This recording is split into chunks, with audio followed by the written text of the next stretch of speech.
Ilhan Omar's not our ally, okay? I mean, she's not our friend.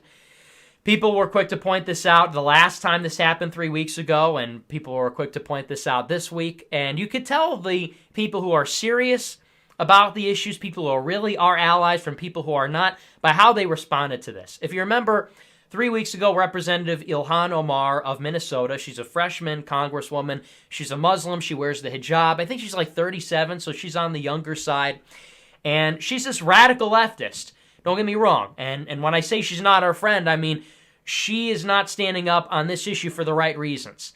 She criticized Israel and the Israel lobby 3 weeks ago. She got all this condemnation for it. She ended up deleting her tweets, retracting her statements, apologizing. She's at it again with another controversial statement this week. And I'll say at the outset that she's not giving these comments for the right reasons. Is she pointing out that the Israel lobby is problematic because, she really feels strongly about America's involvement in the Middle East, and that's taking away from nation building at home and all the reasons that we oppose it? No. It's out of ethnic self-interest. Ilhan Omar is a Muslim. She is a Somali Muslim, and naturally, I'm sure she is sticking up for Palestinians because she sees Israel as an extension of this Western, white, colonizing attitude in the world. Now, obviously, Israel is not Western. Israel is not white. But that is how a lot of left-wing people perceive it. This is part of liberation theology, and you understand that this is where the critique is coming from. That's not why we critique Israel. Beyond that, because she says this does not align her with Republicans. This does not align her with our goals. If you look at her on any other issue, as I said at the top of the show, she is a radical left-wing ideologue. She is anti-white. She is for mass migration. In terms of substance, there is very little difference between her and Alexandria Ocasio-Cortez and others. But none of this matters. But hey, none of that matters. Idiot. There's so many conservative pundits who say, oh, Ilhan Omar, she's this radical Muslim, and she's an anti-Semite, and what a great thing it is to see the Israel lobby crushing her because a Democratic congresswoman is being crushed. Isn't that? That's strategically good for us. That's tactically good for us. What a stupid idea. Because, of course, when we see these two institutions, these two actors fighting, which is this freshman congresswoman and AIPAC, if she's exposing the activities of this massive foreign influence lobby, which brought us to war in Iraq, which brought us to war in the Middle East, which delivers billions and billions and billions of dollars of foreign aid every year to this country, and the Israel lobby strikes back against what? Some freshman Democratic congresswoman? Who's the real threat here? What's the real priority here in this fight? I see so many conservative pundits. Yes, it is a good thing that the Israel lobby is crushing this Democratic congresswoman. And, she is anti-Semitic and blah, blah, blah. And behind the scenes, they're sort of, rubbing their hands together saying, yes, technically Ilhan Omar may be right, but I don't care. We're crushing a Democratic operative, and that's all that matters. I'm sorry. It doesn't matter to me that Ilhan Omar is a leftist. It doesn't matter to me that she's a Muslim. It doesn't matter to me that she wants my race dead. It doesn't matter to me any of these facts. Because at the end of the day, the capacity for her to do damage is nothing compared to the Zionist lobby, which controls our State Department, our Defense Department, what goes on in the White House. Seriously, take a look at how these people walk around Washington, D.C., 2/3 of Congress every year goes to AIPAC. They have the president speak there. They have the vice president speak there. The UN ambassador, the top highest ranking senators on the Foreign Policy Committee or the Foreign Affairs Committee, all kinds of influential people. They give Bibi Netanyahu 27 standing ovations when he comes and delivers an address before a joint session of our Congress, and people are up in arms because why? A freshman Democratic congresswoman is the one talking about it? None of that matters. If she's exposing the greater evil that's going on, use this opportunity to attack that. But you have all these cowards. You have all these spineless hacks in Washington, D.C. They're slaves. They can't conceive of breaking away, taking the leash off and the collar off and saying, we need our American sovereignty back. So they fall into the same patterns of control that have ruled this country for 25 years. And so when they see somebody coming up against the Israel lobby, their response is not to say, oh, look, a chance at a jailbreak. Here's an opportunity. Here's somebody giving us a little bit of cover that we can maybe slip in a little critique. We can maybe start to wake people up, expose what's going on. Instead, they're like a house slave, basically. And their response is say, hey, master, there's somebody breaking off of the Israeli Zog plantation. Get him. We can't think like that anymore. You can't do that if you want to have sovereignty. You're not an American if you do that. And so I see all kinds of conservatives, the first response whenever somebody critiques is, oh, well, they're anti-Semitic. We have to go after them. And that's a big win because they're a Democrat. And I'll read you what is going on here.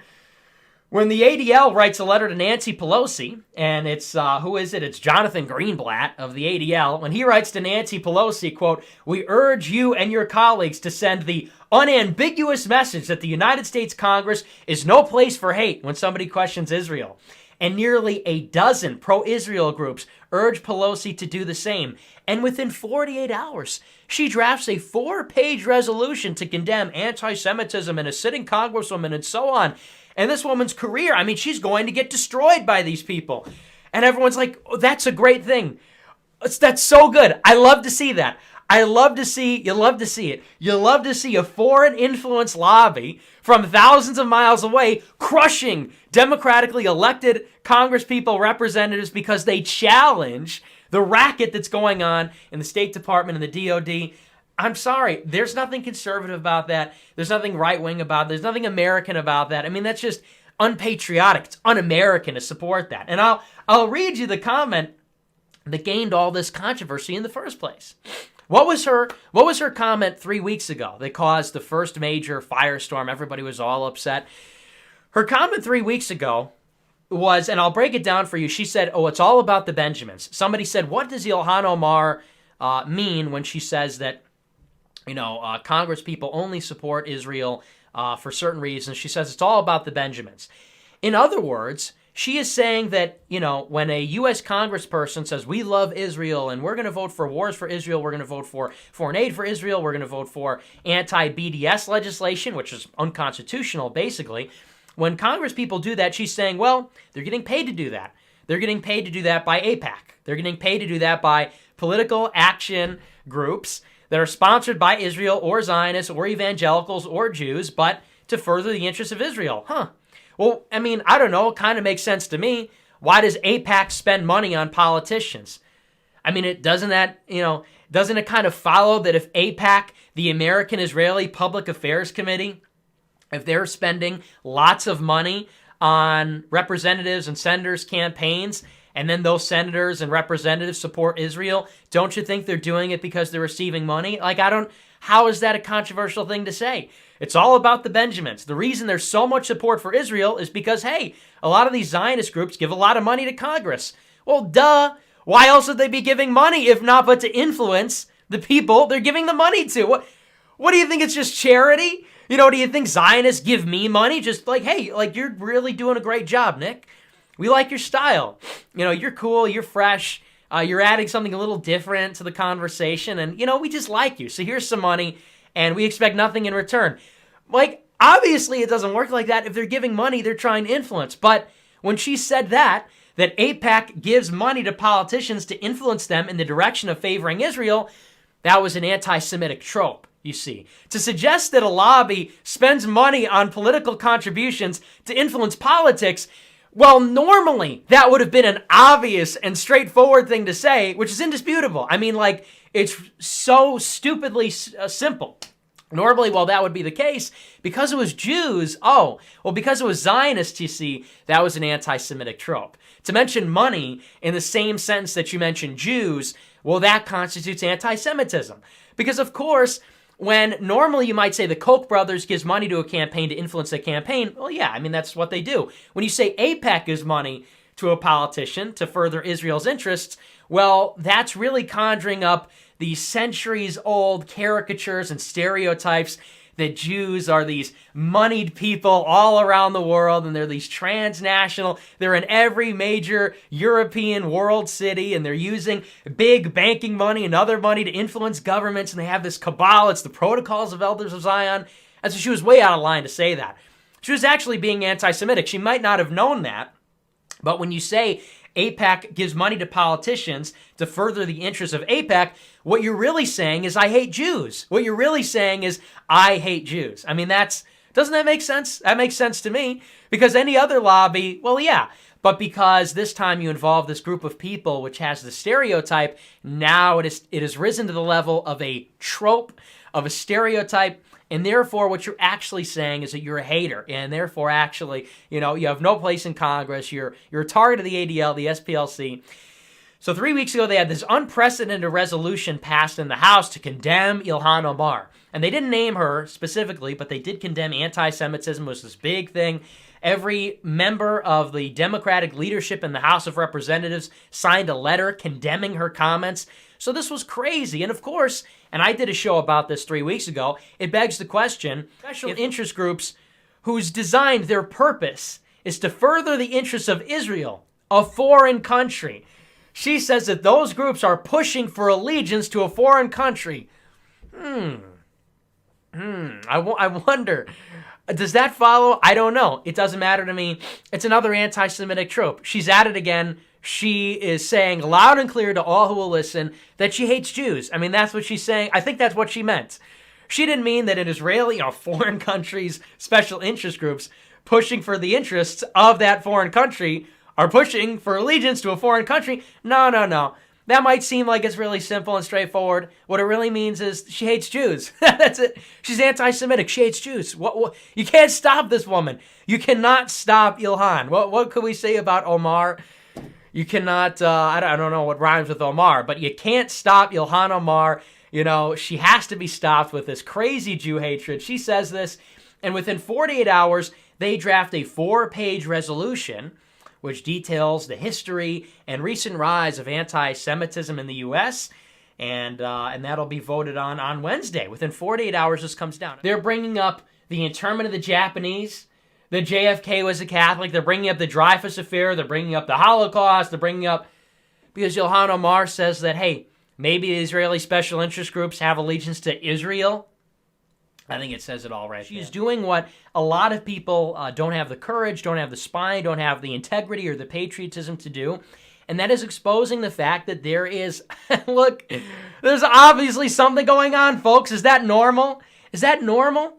Imagine if Congress acted so swiftly to address our concerns as they do to address the concerns of a foreign nation. Really? We're going to go into 4 pages of the Holocaust and the Tree of Life and JFK and the Dreyfus Affair and the Japanese and blah, blah, blah. 4 pages of this stuff within 48 hours. And it's got the attention of the Speaker of the House. It's urgent. We're doing it now. We're doing it right away in 48 hours. They get a call from the ADL. We're on it. Does that happen in any other issue with any other interest group? On immigration. How many people are against the current immigration regime? It's a vast, vast majority. Can we ever call up the White House or the House of Representatives and say, hey, you know what? It's time to secure the border. Do they say, right away, sir, we will get right on that. We're passing resolutions and bills and everything else. It doesn't work that way with anybody else, anything else. And it's funny because if you read, if you were paying attention to that whole thing, what they were trying to do is connect anybody who's even a little bit skeptical of what goes on. They're Holocausters. They're Nazis. If you say, hey, maybe like these Jewish people are they have a little bit of allegiance to Israel as opposed to America, that's anti-Semitism. We're lumping that in with the Holocaust. If you say, hey, maybe Ben Shapiro has a dual allegiance. Maybe he has a little bit of allegiance to Israel. You could see why that would make some sense, right? Because, every other story on Daily Wire is about Israel.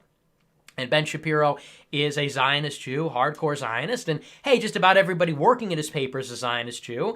And all he does every day is promote the causes of Zionism, of war in Iran, war in the Middle East, all this other stuff. And you might say, hey, he married a Zionist, an Israeli actually. Maybe you say, hey, it's fine. Look, it's fine. It's okay. I don't mind it. He has a right to. But maybe he has a little bit of an allegiance to a foreign country. Maybe a little bit. He has a dual allegiance. They're saying that's anti-Semitism. They're saying that anybody who even has a little bit of skepticism, a little bit of criticism about that, they're in the same category as Adolf Hitler, people that hang Jews for no reason, people that persecute Jews for no reason, and all, 109 countries, all this other stuff. Really? Doesn't that kind of Beg the question, what would you do if you were in control?